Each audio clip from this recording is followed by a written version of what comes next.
My fiance loves this movie, and I know she's watching right now, so she's gonna get mad at me for saying this. We should play up the whole toilet angle. I think that'd be best. She loves the Eddie Murphy Haunted Mansion. I don't think it's a good idea to put that information on the listing. I have to disagree with her. I'm not a huge fan of that movie. No time to panic, don't panic! That movie it just didn't work. Newest trailer came out like a month ago. Pass. Looks like it has a little more of a scarier aspect to it, $2,000. What's the address? while still keeping the comedy.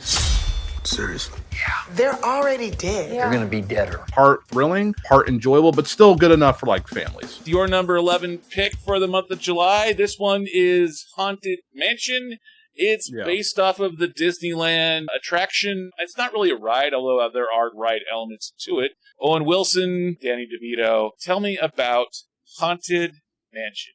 What's funny about this movie is that when I first heard about it, I had a little bit of a sour taste in my mouth. It's a hot take. My fiance loves this movie, and I know she's watching right now, so she's gonna get mad at me for saying this, but she loves the Eddie Murphy Haunted Mansion, and I have to disagree with her. I'm not a huge fan of that movie.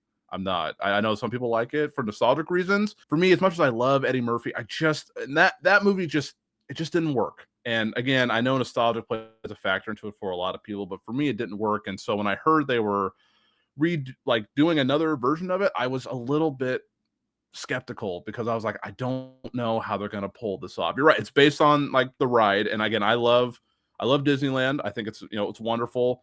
And if I'm going to compare like Pirates of the Caribbean, like at least in my opinion, the first two I really enjoyed, and that was based on a ride. So I was like, we'll see. But then I started seeing the cast, and then I started seeing everyone involved. And LaKeith I love Stanfield? him. Yeah, I love him. I loved him in Sorry to Bother You. He was in another movie with Daniel Kaluuya. He's a great actor, so I'm so happy to see him in this. And when the first trailer came out, I was kind of like, I don't know how I feel about it. It just felt kind of off. But the newest trailer came out like a month ago. I was like, okay, it has not that I think it's going to be terrifying by any means, but it looks like it has a little more of a scarier aspect to it while still keeping the comedy.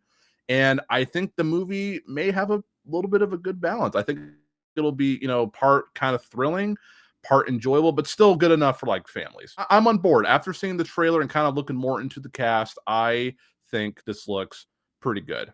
Point of a trailer is supposed to get you really excited, and this movie definitely got me a little more excited to go see this movie. So yeah, I'll definitely be checking it out when it comes out for sure. It's definitely won me over. Of all of the Disney rides turned into feature films, where do you think this one will rank? Good point about Tomorrowland. It was funny. I worked at the theater when that movie came out. That was my first year there, so I saw it for free. That movie was okay. I think again, it's hard. It's so hard to base it off just like a trailer, but like I think just honestly the way it looks and the way that it looks like it's portrayed, I think this might be probably near the top for me. I think this one will work, and honestly, it's kind of nice seeing them base them off rides and not so much of some of their doing like the live action remakes. Like I'm just getting sick and tired of those. I'm with you on the Pirates of the Caribbean films. The first two Yeah. were the best, and then Absolutely. I think the law of diminishing returns, I think, really applies after that. And you're talking, you're bringing up LaKeith Stanfield. One of my favorite LaKeith Stanfield movie is Sorry to Bother You. Yeah, which is I love that movie. Yeah, Love it. It's a weird one to describe, but he's basically a call center operator, and it kind of breaks the fourth wall. And Tessa Thompson and Terry Crews even a little bit, and he's living in his dad's garage, and I love it. The whole thing is just so brilliantly constructed, and if you haven't seen Sorry to Bother You, that is the entry drug for me for LaKeith Stanfield.